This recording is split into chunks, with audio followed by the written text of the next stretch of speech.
में आपका स्वागत है।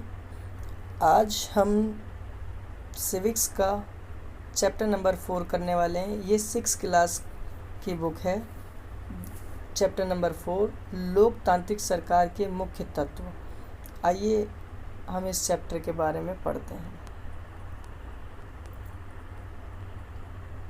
जी, दक्षिण अफ्रीका के बारे में इसमें बताया गया है। दक्षिण अफ्रीका एक ऐसा देश था जहाँ पर भेदभाव बहुत ज़्यादा था। श्वेत आश्वेत, गोरे और काले। श्वेत माने गोरे और आश्वेत माने काले।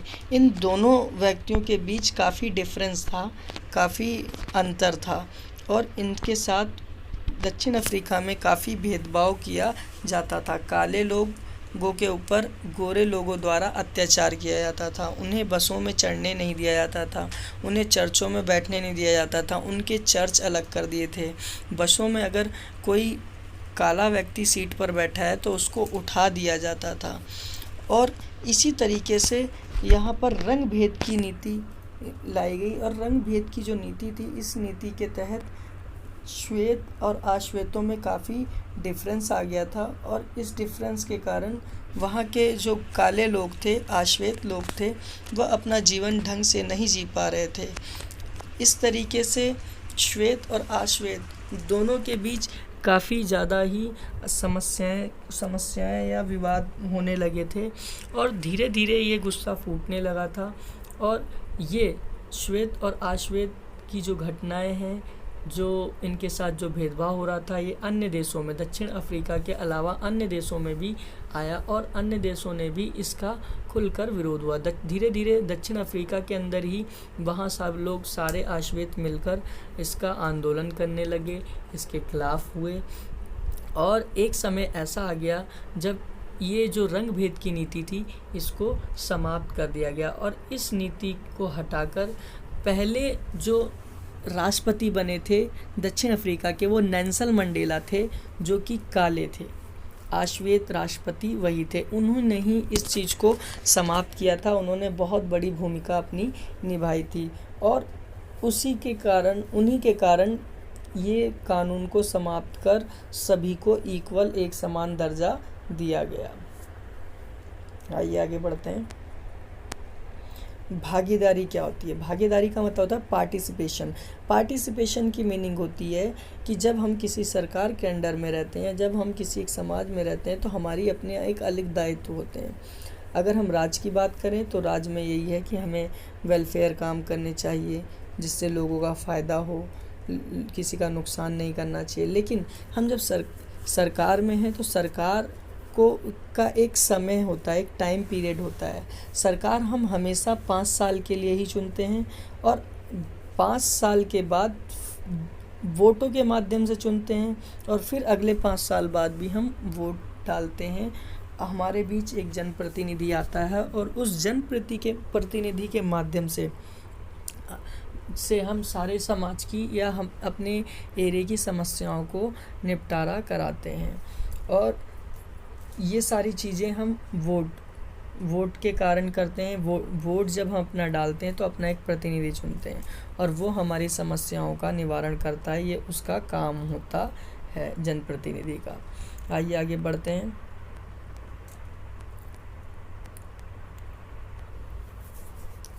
और जो जनप्रतिनिधि होता है वो हम लोगों की समस्याओं को सुनता है और उन समस्याओं को समाज से समाप्त करता है और ये लोकतंत्र का सबसे बेहतरीन पहलू माना जाता है।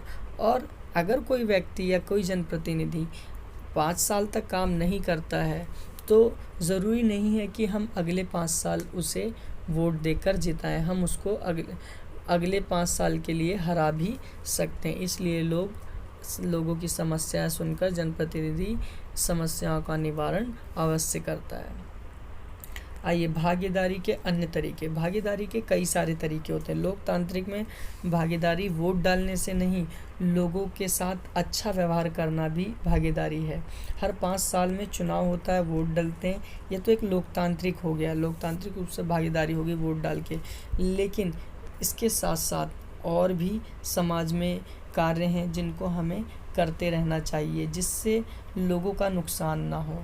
सभी को इक्वल समझें, किसी के साथ भेदभाव ना करें और हमेशा बुज़ुर्गों की सहायता करें।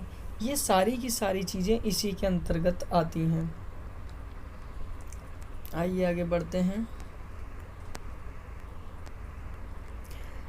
अगर कोई जनप्रतिनिधि या कोई सरकार हमारी बातों को नहीं मानती है, तो ऐसी कंडीशन में क्या करते हैं, हम सब उसके खिलाफ आवाज़ उठाते हैं।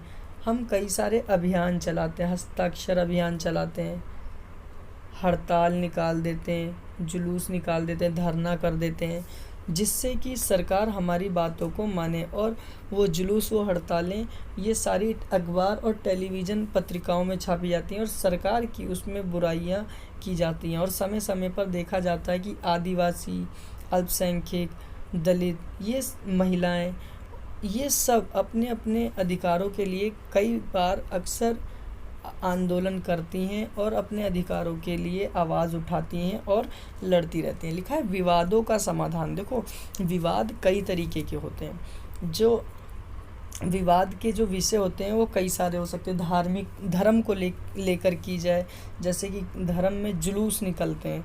कुछ धर्मों में जुलूसों को निकाला जाता है और जिस रास्ते से निकलते हैं वहाँ के लोग उसको मना करते हैं, जिससे कि दोनों के बीच तनातनी हो जाती है, तनाव जैसा माहौल हो जाता है। तो एक ये चीज़ें भी विवाद का विषय, धर्म भी एक विवाद का विषय बन जाता है, जिससे आपस में दो समूह टकराते हैं। दूसरा, नदियों को ले ली जाए बात, नदियों की बात की जाए, नदियों के पानी को लेकर भी तनातनी राज्यों के बीच हमेशा रहती है। पुलिस इसमें अपनी अलग भूमिका निभाती है, सरकार अपनी अलग भूमिका निभाती है। तो विवादों के कई सारे कारण हो सकते हैं, ठीक है। पानी को लेकर हो सकता है, किसी सीमा रेखा को लेकर हो सकता है, सीमा रेखा यानी बाउंड्री लाइन को लेकर हो सकता है। हम देखते हैं कि जैसे कि बांध वगैरह हैं, बांध वगैरह में मछली जो नदियों की मछलियाँ होती हैं, एक बार सुना था टिहरी बांध, जिसमें मछलियों पालन होती थी और वो किसी कंपनी को दे दी गई थी, जिसका लोगों ने विरोध किया था और फिर वो कोर्ट तक गए और कोर्ट से वो केस उन्होंने जीता था। ठीक उसी तरीके से हमें हमेशा अपने ही लिए नहीं, लोगों के लिए भी सोचना चाहिए, उनके लिए भी अच्छे काम करने चाहिए। लिखा है समानता और न्याय।